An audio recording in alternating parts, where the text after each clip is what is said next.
Kuna haya mambo matatu muhimu sana. Ukiyashinda haya, wewe utaishi maisha ya mafanikio sana. Jambo la kwanza, epuka sifa zilizopitiliza. Yaani usipende kusifiwa sana mpaka unajiona kabisa unachosifiwa hauna. Sasa hiyo huwa watu wengi wanatumia kumwangalia mtu anayependa sifa kama udhaifu, halafu anautumia huo udhaifu kufanya anachokitaka. Unakuta mtu anasifiwa, akisifiwa tu anatoa chochote hata kama sio cha kwake. Sasa hiyo ni mbaya sana. Epuka kupenda sifa. Sifiwa kwa kitu unachostahili, ambacho hata wewe mwenyewe ukiangalia unaona unastahili. Ukiona kinazidi sana hata ustahili, kuwa makini sana, kwa sababu watu hutumia njia hiyo kubeba wanachokitaka kutoka kwako. Wanajua huyu akisifiwa anatoa anachotaka, chochote anachotaka, na basi anakusifia. Halafu anakusifia, ukikolea vizuri wanabeba wanachokitaka. Epuka hiyo. Lakini la pili, epuka mashindano. Watu wengi sana wanapenda mashindano. Yaani yeye yuko radhi akiona mtu ana hiki anaanza kushindana. Yaani anashindana tu pasipo hata kujua kama huyo mtu unashindana naye, je, anashindana na wewe?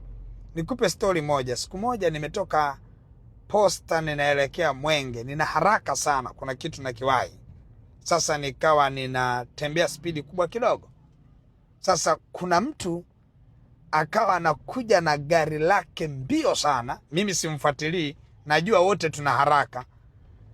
Kwa hiyo tukawa tunaenda naye hivi. Najua wote tuna haraka.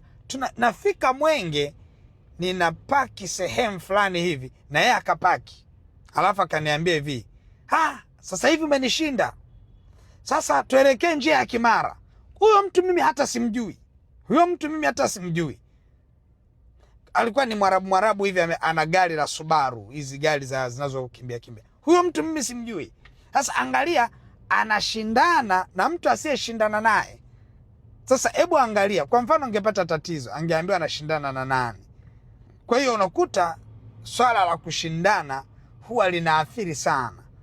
Usipende mashindano. Mashindano huwa yanatoa target za maisha yako, yanakuondolea mipango, kwa sababu ni rahisi sana kutoka kwenye mipango ukiwa unapenda mashindano. Usipende mashindano. Lakini la tatu, kimbia show off. Maisha ya kujionyesha. Yaani kuna mtu yeye kila kitu anajionyesha. Yaani anapenda kujionyesha, yaani ndio furaha yake. Akiwa anakula ataonyesha watu anakula nini. Akiwa anavaa ataonyesha, yaani anavaa ili watu waone amevaa. Yaani show off. Akinunua nyumba ataonyesha, akinunua gari ataonyesha, yaani show off. Sasa madhara yake ni makubwa sana ya show off, kwa sababu unaweza ukajikuta unafanya gharama kubwa kufanya kitu ambacho wala hakina manufaa kwako. Unaweza ukaenda ukafanya, ukatumia hela nyingi kununua kitu fulani mradi watu waone, show off. Halafu kiangalia hakuna faida. Kwa hiyo hayo mambo matatu yashike, yatakusaidia sana na utafaidika sana. Kimbia sifa zisizo na maana, zilizozidi. Epuka mashindano, usishindane. Simamia target zako, mipango yako ya mwaka, mipango yako ya siku, mipango yako ya wiki. Lakini pia epuka show off. Haya mambo ukiyafanya, utakuja kuniambia ya kwamba nimeanza kufanya maendeleo. Watu wengine wana panic kwa sababu wana hayo mambo. Panic maisha, unakuta mtu anahangaika, maisha haendi, kumbe unakuta anahangaika hivyo ili ajionyeshe kwa mtu, ili ashindane na mtu, ili apate sifa.